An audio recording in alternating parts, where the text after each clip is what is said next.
علم کی تعلیم جو ہے قرآن پاک میں تو جا بجا ہوگی، اس کے بارے سے ناظرین کو بھی جو ہے ضرور ارشاد فرمائے کہ جو ہے کہاں اس کا ذکر ملتا ہے۔ قرآن کریم میں جا بجا علم کا ذکر ہے، علم حاصل کرو، علم طلب کرنے کا ذکر ہے۔ اس اللہ تعالیٰ نے علم حاصل کرنے والوں کی فضیلت بھی بیان فرمائی ہے، لیکن یہ آیت کریمہ وہ ہے کہ جس میں اللہ رب العزت نے کثرت کے ساتھ علم طلب کرنے کی دعا تعلیم دی ہے۔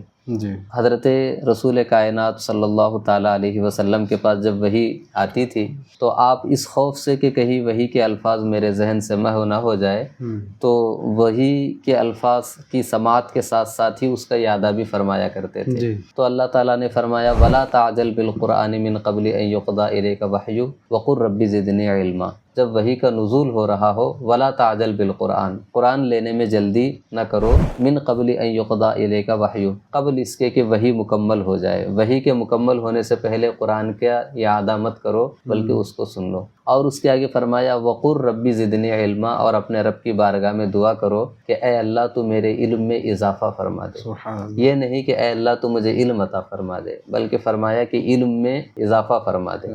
قرآن کریم کی صرف یہ آیت ہے جس میں کسی چیز کی کثرت طلب کرنے کے لیے دعا سکھائی گئی ہے، یعنی دنیا کثرت سے مانگنے کی دعا سکھائی گئی ہو نہیں، بلکہ علم کو کثرت سے حاصل کرنے کے لیے دعا سکھائی گئی ہے۔ یہ صرف علم کی خاصیت ہے۔ کیا بات ہے۔ تو علم کے معاملے میں بھی اعتدال نہیں ہے کہ تھوڑی بہت معلومات ہو جائے تو کافی ہے، نہیں، بلکہ جتنی زیادہ معلومات ہو، جتنا زیادہ علم ہو، اسی قدر جو ہے یہ مطلوب ہے، اسی قدر اللہ کو یہ محبوب ہے۔ قرآن قرآن قرآن۔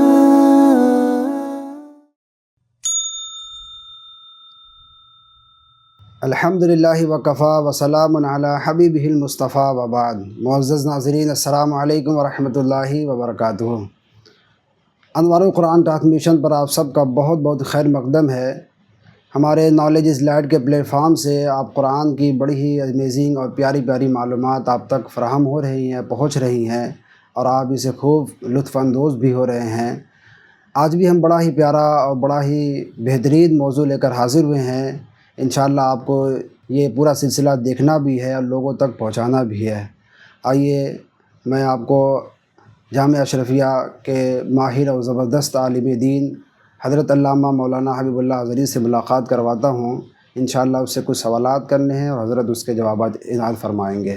السلام علیکم ورحمۃ اللہ وبرکاتہ۔ وعلیکم السلام ورحمۃ اللہ وبرکاتہ۔ خیریت سے حضرت؟ الحمدللہ ماشاءاللہ۔ الحمدللہ۔ حضرت میرا سوال آج کا یہ ہے کہ مذہب اسلام جو بڑا پیارا مذہب ہے اور ہمیں ہر معاملات میں، احکام میں اعتدال کا حکم دیتا ہے اور اعتدال کی تعلیم دیتا ہے، چاہے وہ عبادت ہو یا اللہ کی راہ میں خرچ کرنا ہو یا کوئی بھی معاملات ہوں، میانہ روی اور اعتدال کا حکم دیتا ہے۔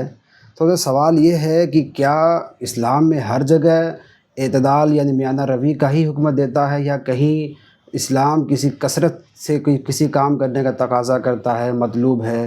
اس کا جواب ارشاد فرمائیں۔ الحمدللہ رب العالمین والصلاة والسلام علی سیدنا و سید الانبیاء و اشرف المرسلین وعلی آلہ و صحبہ اجمعین وبعد۔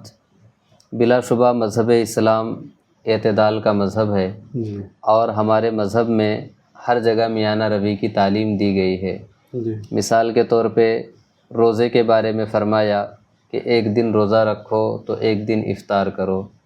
اسی طریقے سے رات کے بارے میں فرمایا کہ رات کے ایک حصے میں آرام کرو تو ایک حصے میں جو ہے اٹھ کر کے عبادت کرو۔ خرچہ کرنے کے بارے میں حکم دیا کہ نہ بخالت سے کام لو، نہ ہی اتنے زیادہ فیاضی سے کام لو کہ تمہارے پاس کچھ نہ رہے، بلکہ درمیانی راہ اختیار کرو۔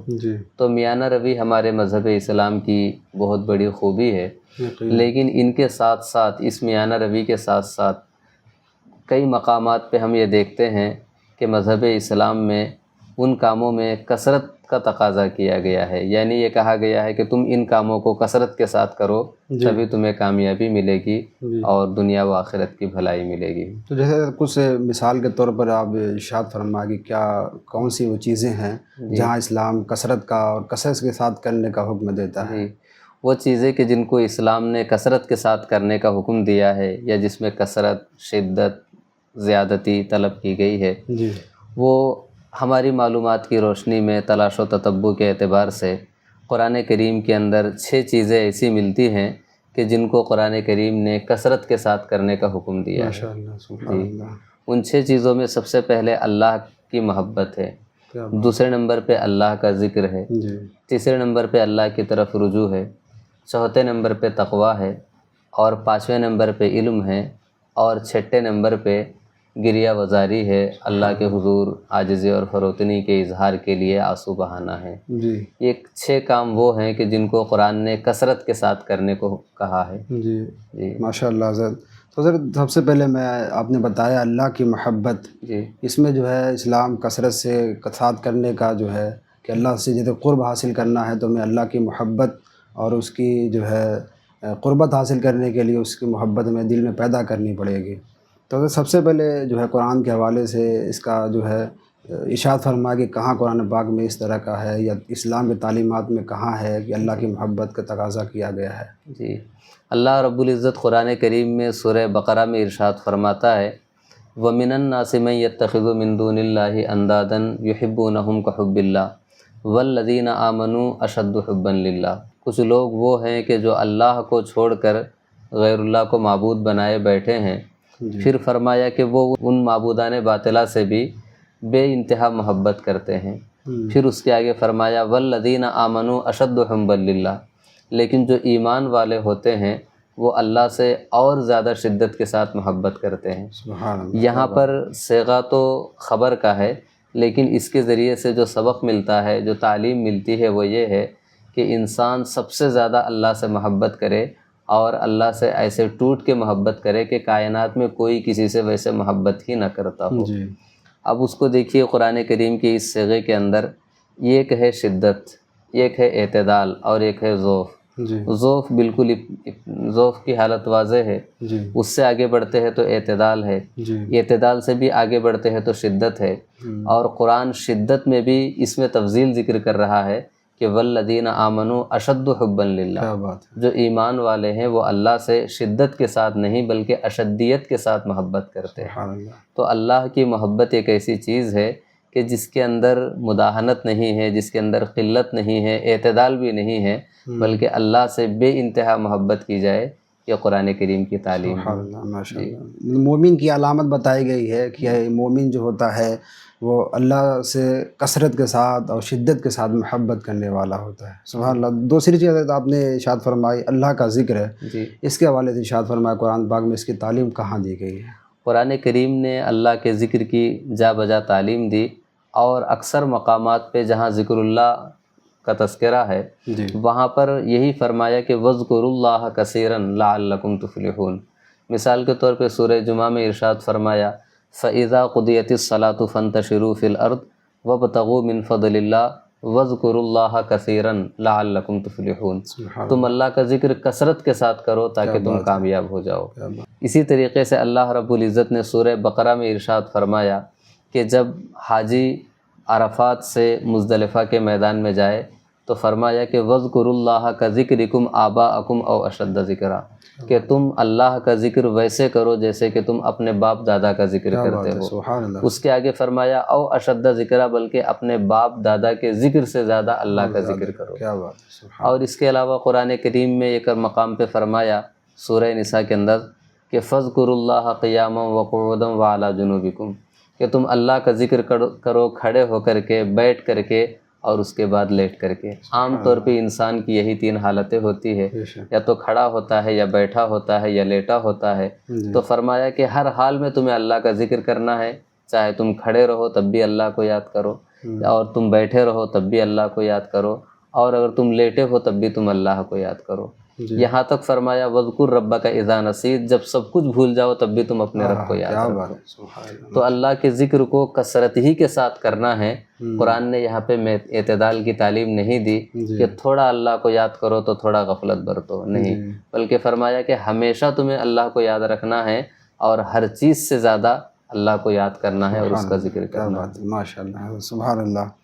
تیسری جو آپ نے ارشاد فرمائی توبہ اور رجوع اللہ، جی، اس کے حوالے سے جو ہے اسلام نے کہاں تعلیم دی ہے قرآن پاک میں، اس کے حوالے سے کہاں موجود ہے، یہ بھی جو ہے ضرور ارشاد فرمائیں۔ جی، قرآن کریم میں توبہ کا ذکر ہے۔ توبہ کا معنی ہوتا ہے گناہ سے معافی چاہنا، اللہ کی طرف رجوع کرنا، جی تو اس کو کہتے ہیں تائب۔ جو آدمی گناہ کرتا ہے پھر اللہ کی طرف رجوع کرتا ہے اس کو تائب کہتے ہیں، اور جو بار بار رجوع کرتا ہے اس کو تواب کہا جاتا ہے۔ جی تو قرآن کریم میں اللہ تعالیٰ نے توبہ کا جہاں ذکر کیا تو کہیں پر التائب بھی فرمایا ہے، لیکن اس کے ساتھ ساتھ یہ بھی فرمایا ہے ان اللہ یحب التوابین و یحب المتطہرین۔ یہ سورہ بقرہ کی آیت ہے کہ وَيَسْأَلُونَكَ عَنِ الْمَحِيضِ قُلْ هُوَ أَذًى فَاعْتَزِلُوا النِّسَاءَ فِي الْمَحِيضِ، اس کے اخیر میں فرمایا ان اللہ یحب التوابین، اللہ تعالیٰ ان بندوں کو پسند فرماتا ہے جو بار بار توبہ کرتے ہیں، کثرت کے ساتھ رجوع کرتے ہیں۔ اور اس کے علاوہ سورہ بنی اسرائیل کے اندر فرمایا انہ کان للاوابین غفورا، بے شک اللہ تعالیٰ بخشنے والا ہے، للاوابین، اواب یہ اوبن سے بنا ہے، اوبن کا معنی ہوتا ہے رجوع کرنا، آئب کا معنی ہوتا ہے ایک بار رجوع کرنا، عام طور پہ رجوع کرنا، اواب کا معنی ہوتا ہے کثرت کے ساتھ رجوع کرنا۔ تو اللہ ان بندوں کو بخشتا ہے جو کثرت کے ساتھ رجوع کرتے ہیں۔ حضرت ابراہیم علیہ السلام کا ذکر ہے ان ابراہیم لحلیم اواہ منیب، اواہ آہ بھرنے والا۔ حضرت سلیمان علیہ السلام کا سورہ صاد میں ذکر کیا تو فرمایا وَوَهَبْنَا لِدَاوُودَ سلیمان نعم العبد انہ اواب، کہ ہم نے داؤد کو سلیمان جیسا بیٹا عطا کیا، نعم العبد بڑا ہی اچھا بندہ ہے۔ کیوں؟ فرمایا کہ انہ اواب، وہ بہت زیادہ اللہ کی طرف رجوع کرنے والا ہے۔ اسی طریقے سے حضرت سیدنا ایوب علیہ السلام کا ذکر کیا تو فرمایا وَخُذْ بِيَدِكَ ضِغْثًا فَاضْرِب بِهِ وَلَا تَحْنَثْ انا وجدناہ صابرا نعم العبد انہ اواب، کہ ایک مرتبہ انہوں نے قسم کھائی تھی تو اللہ تعالیٰ نے اس کا حیلہ بیان فرمایا کہ تم جھاڑو کو پکڑو اور اس سے مارو اور قسم کو نہ توڑو۔ پھر فرمایا کہ انا وجدناہ صابرا، ہم نے جو ہے اپنے بندے ایوب کو صبر والا پایا، نعم العبد، بڑا ہی اچھا بندہ ہے۔ کیوں اچھا بندہ ہے؟ فرمایا انہ اواب، وہ بہت زیادہ رجوع کرنے والا ہے۔ تو ان آیات میں دیکھیے کہ اللہ رب العزت نے جو انبیاء کرام کی مدح فرمائی ہے، یا پھر یہ کہ کسی بندے کو بخشش کا مژدہ سنایا ہے، یا پھر کسی کے بارے میں فرمایا کہ میں اس سے محبت کرتا ہوں، ان تمام آیات میں آئب تائب نہیں فرمایا، بلکہ فرمایا اواب فرمایا، تواب فرمایا، اوابین فرمایا، توابین فرمایا۔ تو یہ سارے صیغے بتاتے ہیں کہ اللہ کی بارگاہ میں توبہ کے معاملے میں اعتدال اور قلت مطلوب نہیں ہے، بلکہ توبہ کے بارے میں کثرت ہی مطلوب ہے۔ جو جتنی زیادہ توبہ کرتا ہے اسی قدر وہ اللہ کے یہاں محبوب ہوتا ہے۔ سبحان اللہ، ماشاء اللہ، بہت اچھا جواب حضرت آپ نے ارشاد فرمایا۔ چوتھی چیز آتی ہے تقویٰ، پرہیزگاری، اس کے بارے میں ارشاد فرمایا کہ قرآن پاک میں اس کی کہاں جو ہے تعلیم دی گئی ہے کثرت کے ساتھ کریں۔ جی، تو آپ نے فرمایا کہ تقویٰ کے بارے میں اللہ نے فرمایا کہ تقویٰ زیادہ سے زیادہ ہونا چاہیے۔ جی، تو اب دیکھیے کہ کما حقہ تقویٰ، اللہ سے کما حقہ ڈرنا، یہ کسی بندے کی اختیار کی بات ہی نہیں ہے۔ اس کے باوجود قرآن کہتا ہے یا ایھا الذین آمنوا اتقوا اللہ حق تقاتہ، اے ایمان والو تم اللہ سے ویسے ڈرو جیسے ڈرنے کا حق ہے۔ تو اللہ سے ڈرنے کا جو حق ہے اس کا مطلب کامل طور پہ تقویٰ ہو، تھوڑا بہت نہیں، مکمل کمال کے ساتھ ہو۔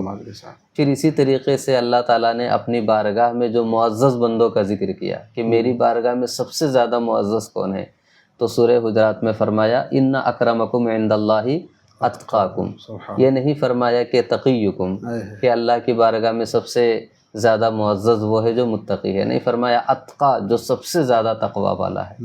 اسی طریقے سے سورہ اعلیٰ کی آخری آیت میں جہاں حضرت سیدنا صدیق اکبر رضی اللہ عنہ کا ذکر ہے تو فرمایا وَسَيُجَنَّبُهَا الْأَتْقَى، کہ جہنم کی آگ سے وہ بچ جائے گا جو سب سے بڑا متقی ہے۔ تو یہاں پر دیکھیے کہ اللہ تعالیٰ نے تقویٰ کے بارے میں تقی پہ اکتفا نہیں فرمایا، متقی پہ اکتفا نہیں فرمایا، بلکہ متقی سے آگے اتقا کا ذکر کیا، جس سے یہ سمجھ میں آتا ہے کہ تقویٰ کے معاملے میں جس طریقے سے ہم عام جگہوں پہ کہتے ہیں کہ اعتدال ہے، میانہ روی ہے، تقویٰ میں اعتدال اور میانہ روی نہیں ہے، بلکہ حد درجہ تقویٰ ہو، یہ اللہ کو محبوب ہے اور یہی مطلوب ہے۔ ماشاء اللہ، سبحان اللہ۔ حضرت پانچویں چیز حضرت آتی ہے علم کے حوالے سے کہ علم کی تعلیم جو ہے قرآن پاک میں تو جا بجا ہوگی، اس کے بارے سے ناظرین کو بھی ضرور ارشاد فرمائے کہ جو ہے کہاں اس کا ذکر ملتا ہے۔ جی، قرآن کریم میں جا بجا علم کا ذکر ہے، علم حاصل کرو، علم طلب کرنے کا ذکر ہے۔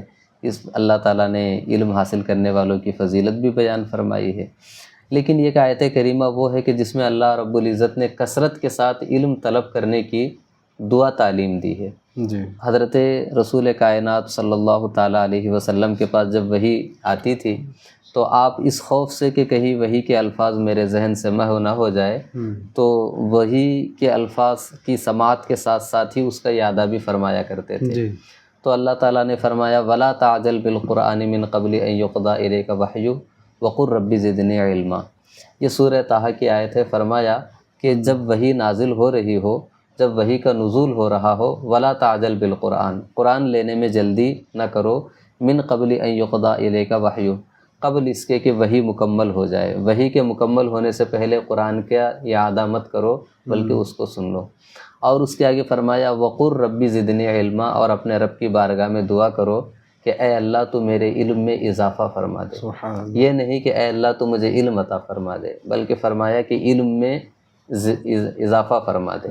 قرآن کریم کی صرف یہ آیت ہے جس میں کسی چیز کی کثرت طلب کرنے کے لیے دعا سکھائی گئی ہے، یعنی دنیا کثرت سے مانگنے کی دعا سکھائی گئی ہو نہیں، بلکہ علم کو کثرت سے حاصل کرنے کے لیے دعا سکھائی گئی ہے۔ یہ صرف علم کی خاصیت ہے۔ کیا بات ہے۔ تو علم کے معاملے میں بھی اعتدال نہیں ہے کہ تھوڑی بہت معلومات ہو جائے تو کافی ہے، نہیں، بلکہ جتنی زیادہ معلومات ہو، جتنا زیادہ علم ہو، اسی قدر جو ہے یہ مطلوب ہے، اسی قدر اللہ کو یہ محبوب ہے۔ سبحان اللہ، ماشاء اللہ۔ لاسٹ چیز آتی ہے گریہ وزاری، گڑ گڑانا، جی یہ جو ہے اس کے حوالے سے ارشاد فرما کے جو ہے اس کی مذہب اسلام میں کہاں تعلیم دی گئی ہے اس کے حوالے سے کثرت کے ساتھ کرنے کی؟ قرآن کریم میں اللہ تعالیٰ نے سورہ توبہ میں فرمایا فَلْيَضْحَكُوا قَلِيلًا وَلْيَبْكُوا كَثِيرًا۔ یہ منافقین کا ذکر ہے کہ جو لوگ جنگ تبوک میں شریک نہیں ہوئے تھے، ان کے بارے میں فرمایا فَلْيَضْحَكُوا قَلِيلًا وَلْيَبْكُوا كَثِيرًا، کہ وہ کم ہنسیں گے اور زیادہ روئیں گے۔ لیکن اس سے جو ہمیں سبق ملتا ہے وہ یہی ہے کہ ہم دنیا میں رہتے ہوئے کم ہنسے اور کثرت کے ساتھ جو ہے رونے والا بنے، یہی اللہ کو محبوب اور مطلوب ہے۔ سبحان اللہ، ماشاء یہ اللہ، چند چیزیں ہیں جس میں اللہ رب العزت نے کثرت کے ساتھ ہمیں کسی کام کو کرنے کا حکم دیا۔ ماشاء اللہ، سبحان اللہ۔ تو پیارے ناظرین، آپ نے دیکھا کہ حضرت نے جو ہے مذہب اسلام میں جہاں ہمیں میانہ روی اور اعتدال کا حکم دیا ہے، اس کے ساتھ ساتھ ایسی چیزیں ہیں جہاں اسلام سے کثرت کے ساتھ کرنے کا تقاضا کرتا ہے، اس کے بارے میں ہمیں جاننا بے حد ضروری ہے، چونکہ ہمارا دنیا میں آنے کا مقصد یہی ہے کہ ہم اللہ سے قریب ہوں، اللہ سے قریب ہونے کے بعد ہم جس کے لیے آئیں جنت حاصل کرنا، اس سے ہم قریب ہوں۔ تو یقیناً ہم اس بات کو خود بھی جانیں اور اپنے گھر والوں کو اور اپنے دوستوں کو اور دوسروں احباب تک ضرور اس پیغام کو پہنچائیں، اور ہمارے اس نالج لائٹ کے پلیٹ فارم سے قرآن کی باتیں سیکھتے رہیے اور دوسروں تک پہنچاتے رہیے، اور اس ویڈیو کو خوب جو ہے دوسروں تک شیئر بھی کریں۔ انشاءاللہ اگلے جو ہے ایپیسوڈ میں ہم نئے ویڈیو کے ساتھ حاضر ہوں گے۔ السلام علیکم ورحمۃ اللہ وبرکاتہ۔